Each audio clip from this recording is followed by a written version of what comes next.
Comedian George Carlin said that we as a whole are a warlike people. And you know what? He's probably right. From the most aggressive of sociopaths to the downright pacifistic who doesn't enjoy a little bit of unpredictable conflict from time to time. Conflict sells, especially the larger the entities involved. Marvel has proven that artificial wars can make for lucrative products, something that pro wrestling has known for quite some time. Over 20 years ago, while WCW was turning heads with its war against the New World Order, who were subtly portrayed as a proxy army from up north, Vince McMahon and WWE looked to cooperate with another group of outsiders, albeit real ones, to drum up business as well. I'm Jack from Cultaholic.com, and this is Remembering ECW's Invasion of WWE.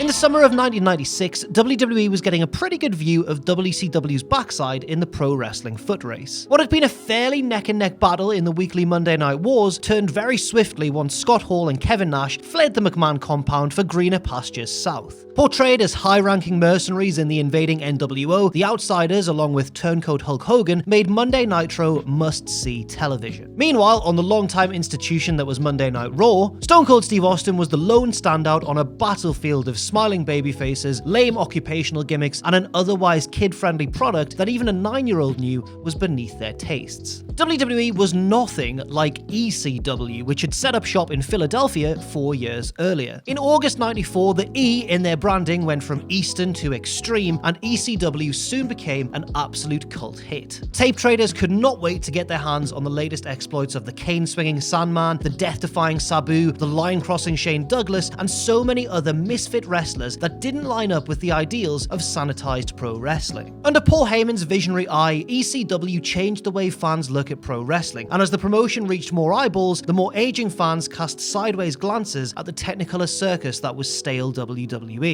And when annoyed Philly fans chanted EC-dub during the 1995 King of the Ring finals, it became clear that times were changing. At the end of the summer of '96, WWE entered into an agreement with ECW in which the promotions could cross-promote. In a less savvy period for how wrestling was consumed, WWE and ECW needed to foster a feeling of real disdain between the promotions, particularly for the benefit of Paul Heyman's outfit. Should the Underground Revolution be seen as canoodling with corporate wrestling, it could prove harmful to ECW's reputation as the extreme resistance. While part of the backstage agreement was for ECW to become something of a loose developmental group for WWE, in particular giving repackaged wrestlers an audience to work in front of, what fans were going to see was the manufactured conflict between the two sides. WWE's Mind Games pay-per-view in September '96 took place in Philadelphia, 15 months after ECW fans openly rejected the booking of King of the Ring in the very same city. On this occasion, the crowd was given a new reason to chant those familiar letters after Heyman, Sandman, and Tommy Dreamer occupied front row seats. But they did more than just watch the show. During the opening bout, Sandman caused a disturbance by spewing beer into the face of match participant Savio Vega. One night later, on a Raw in Hershey, Pennsylvania, Taz jumped the guardrail, holding up a sign that read "Sabu fears Taz." On both occasions, announcers Vince McMahon and Jim Ross, with casual indignation, dismissed these actions as those of lower-level attention seekers, just trying to score free publicity at WWE's expense. While these intrusions didn't exactly swing the momentum back WWE's way, the tonality of the product began to skew more towards darker fare. Steve Austin had already dropped more on-camera expletives in a year than there had been in the company's previous 4 decades of existence combined. But he, along with real-life friend Brian Pillman, were about to push the envelope even further. On an especially controversial episode of Raw that November, Austin staged an attempted home invasion at Pillman's house, where his former Hollywood Blondes teammate pulled a gun on him. The stunt put WWE and Raw on thin ice with the USA Network, but despite promising no more content of that sort, McMahon knew that these sort of edgier occurrences were the ammunition that Raw needed against WCW. The ECW connections continued that fall with the signing of Too Cold Scorpio, soon to be renamed Flash Funk, and also a few appearances by Terry Funk during Royal Rumble weekend. But as far as the WWE ECW association went, the flames were really turned up in February '97. Jerry Lawler went on a mostly unprovoked rant about the ostensibly low-class ECW product during an episode of Raw, prompting Paul Heyman to call in and insult Lawler directly, including a pretty swift low blow in regards to Lawler's legal history. But the crux of the matter is that a challenge was laid out for the following week's Raw, with Heyman not so cordially invited to New York's York's Manhattan Center and allowed to bring along whichever ECW hooligans he wanted. ECW's presence on the show was actually quite necessary due to a strange bit of scheduling on WWE's part. Most of the company's top stars, apart from Undertaker, Goldust, and Sonny, were over in Germany for a tour, leaving a very threadbare roster to work in the States for the time being. The 2-hour Raw broadcast would partly be filled out by 3 ECW squash matches, which, along with Heyman's in-house tirades, acted as an infomercial for ECW's first ever pay-per-view, Barely Legal, scheduled for April 13th. One couldn't help but notice, though, that more attention on this Raw went towards an ECW endeavor than WWE's own WrestleMania 13, which sat just 4 weeks away. That night in the Manhattan Center, a crowd of rowdy New Yorkers hailed the ECW interlopers, including Dreamer, Taz, Sabu, the Blue World Order, among others, as if they were rock idols, while showing a bit of indifference, to be fair, towards the warmed-over WWE product, although they did react loudly and positively for the surprise return of the Legion of Doom. The sights of Tommy Dreamer smashing Devon Dudley with kitchenware and Taz ragdolling Mikey Whipwreck was secondary to the real main event. That was Jerry Lawler and Paul Heyman bitterly arguing on commentary, while Vince McMahon tried to play peacemaker in between.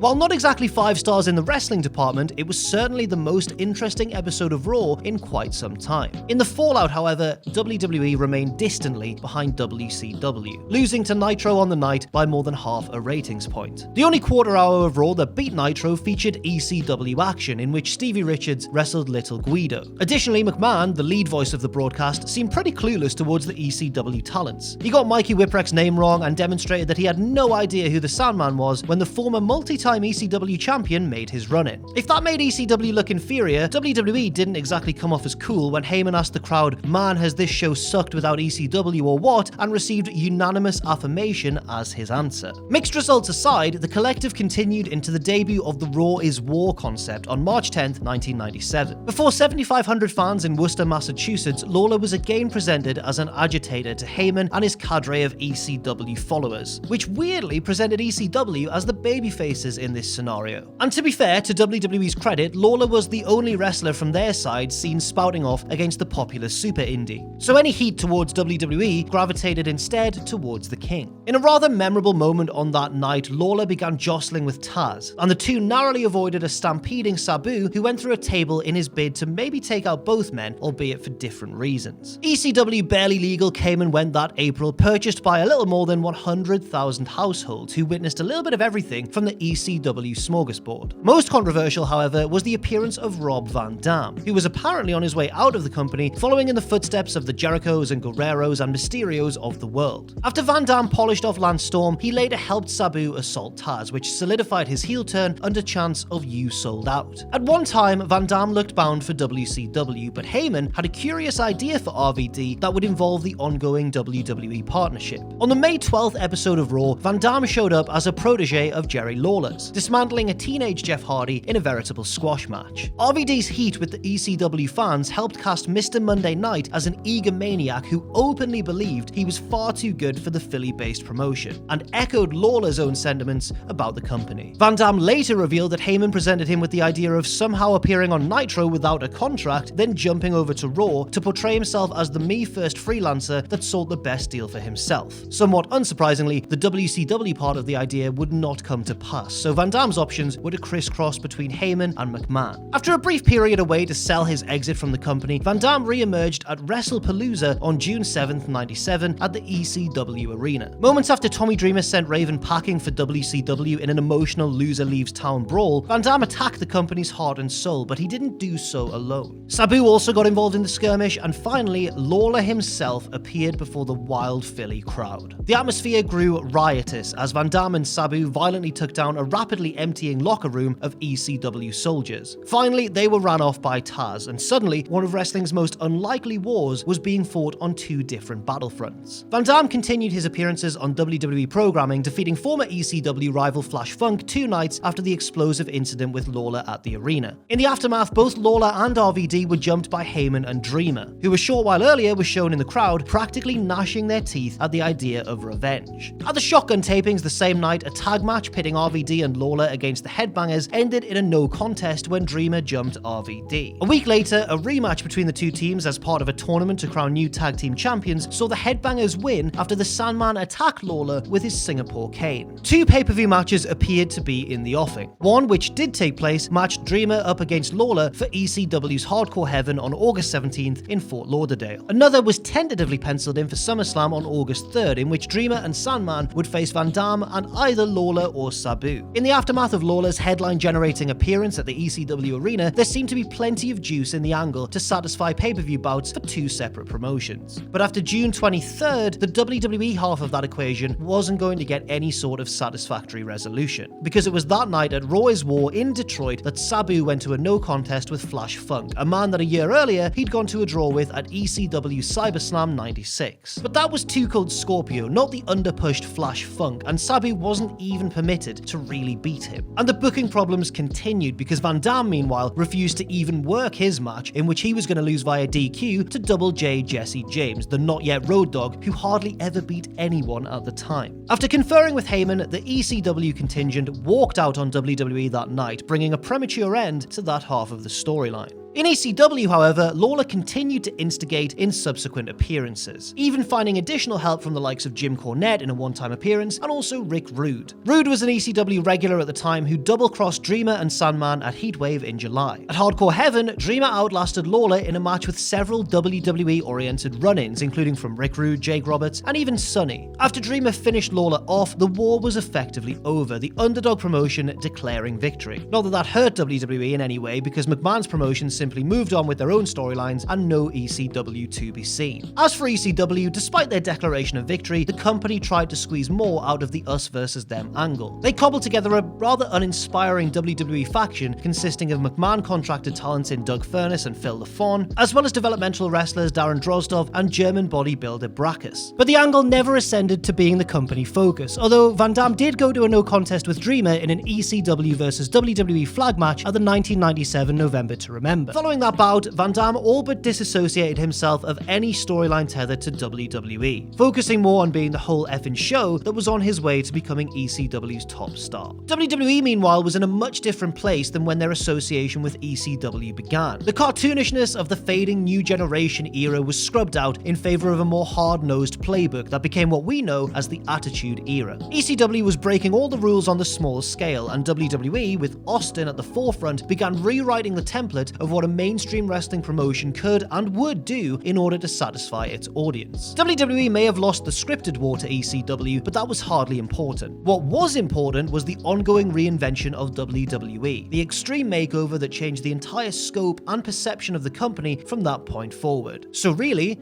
who actually won the war?